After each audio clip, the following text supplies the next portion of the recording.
2 জানুয়ারি। এবার পাহাড় ছেড়ে পাড়ায় যাবার পালা। দুদিন ধরে যাব বাড়ি। নমস্কার বাঙালি, আমি রবো কিছুদিনের পাহাড়ি মেহমান। মিরিকে ছিলাম শেরপা লজে, যার সৌন্দর্যে মুখ্য ভূমিকা পালন করছে একটি ক্যামেলিয়া ফুলের গাছ। এটা বউয়ের পায়ে ধরছি না রে, জুতো বাঁধছি। আচ্ছা। আর এই সুরগুলো দেখো, ভাই দেখো সকালে উঠে ঘট ঘট ঘট ঘট করছে।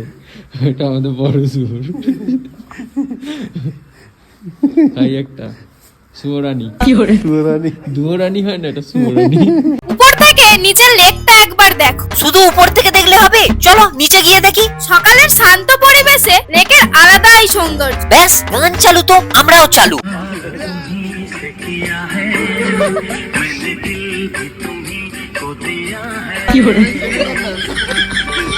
এবার শুরু হবে ম্যাগি তৈরি। আজ খুন্তি নেই, তাই এই লকড়ি দিয়েই তৈরি করব। এবার চললাম অরেঞ্জ গার্ডেন। কি এটা, এত বড় ধুতরা ফুল! এবার এলাম এক অরেঞ্জ বাগানে। মালিক এতটাই ভালো, আমাদের পেরে খেতে বলল। এরপরেও আমাদের হাতে পায় 70 থেকে 80 পিস দিয়েছে। এই প্রথম গাছের লেবু গাছ থেকে পেড়ে খাওয়ার একটা অভিজ্ঞতা পেলাম। এবার মিরিক থেকে চললাম মালদার দিকে। দুপাশের দৃশ্য দুরকম, একদিকে চা বাগান আর একদিকে পাহাড়। এবার মিলল প্রচুর বানর। এই বৃষ্টির নাম হলো দুধিয়া বীজ, যেটা বালাসন রিভারের উপরে অবস্থিত। এই ব্রিজটি গত 3 মাস আগে ভেঙে যায়। এখন পারাপারের জন্য একটি ছোট ব্রিজ করা হয়েছে। এবার একটু আনারস খেতে দাঁড়ালাম। নেক্সট ডে মালদা থেকে বাড়ি যাওয়ার পালা। এটি হলো আইরন বীজ। এবারে ইচ্ছা হলো একটু হাজারদুয়ারি দেখতে যাব। এটাই তো মজা, বাইক নিয়ে ঘুরতে যাওয়ার। যখন যেখানে ইচ্ছা হবে সেখানেই যাব। হাজারদুয়ারি অনেকটা বড় এরিয়া, যা কভার করতে 2 থেকে 3 ঘন্টা লেগেই যাবে। এতটা টাইম তো আমাদের হাতে নেই, কারণ আজ বাড়ি ফিরতেই হবে। তাই